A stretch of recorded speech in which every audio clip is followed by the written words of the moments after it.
It's 13 to 9. Everyone on the breakfast crew this morning has a different take on this bloomin' food survey that we've been talking about this morning and what it actually means. So I guess the same would go for everyone watching as well. Thanks for your company this morning at breakfast. Well, here's something incredible. At the start of 2006, Chris Flack made a New Year's resolution, as so many people did, but his was a little different. Twice a week, every week for an entire year, he'd do something which took him out of his comfort zone. Well, in the past year, he's competed in triathlons, eaten his heightened Subway sandwiches, bungee jumped, indulged in a bit of public nudity, and much, much more, as you can imagine. Well, Chris now has just 2 more challenges to go. Tomorrow, he's going skydiving, but right now, he's going to complete his penultimate challenge with the help of our intrepid reporter, Jack Tame, who's going to walk over Chris as he lies on a bed of nails. Jack, good morning. Good morning, Paul. How are you? I'm well. Are you going to, why don't you just, for a surprise for the penultimate challenge, jump up and down on him once he's on the bed of nails? Jump, jump, jump, jump. Well, you know what? I'd love to do that, but I'd also love Chris to live. You know, we'd like him to not be a human sieve at the end of things, but we'll see how things go. You know, we'll test the water, see how Chris feels. What do you weigh, maybe that's Jack? an option. What do you actually weigh? I weigh? Well, I'm about 84, Paul. You know, I bench about 250, so it's no sweat. But, of course you do. All right, well, let's see how it goes then. I hope the nails are nice and sharp. Well, first of all, of course they are, Paul. We wouldn't have it any other way. But first of all, I'm just going to ask Chris a few questions. I'm quite interested in this New Year's resolution. Paul, obviously most people make resolutions to lose weight or use less petrol, things like that. Chris, how did you actually get into this? Well, it all happened probably nearly a year ago now.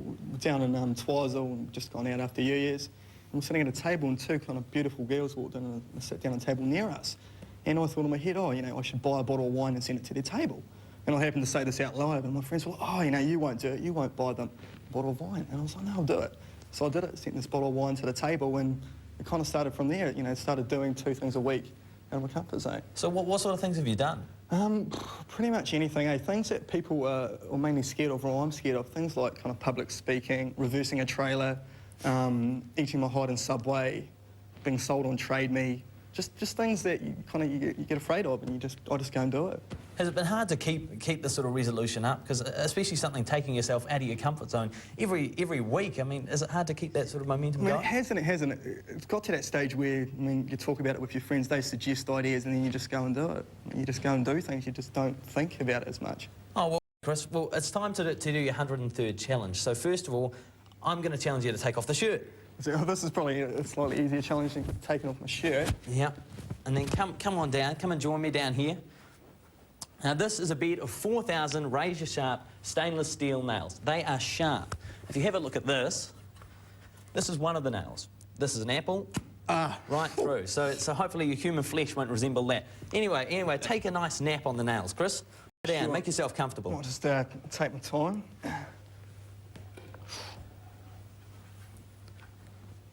There you go. Lie yourself down. That's it, head. Nice and cosy. There you go. Now, here's a nice blanket to keep yourself warm. How does that feel? Oh, yeah, that's all right. Yeah, no, it looks nice and cosy. Right.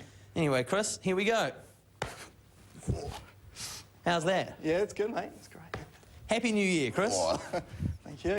How was that? It was, yeah, it was nice. Well, jump up. That's number 103 out of the way now. Yep.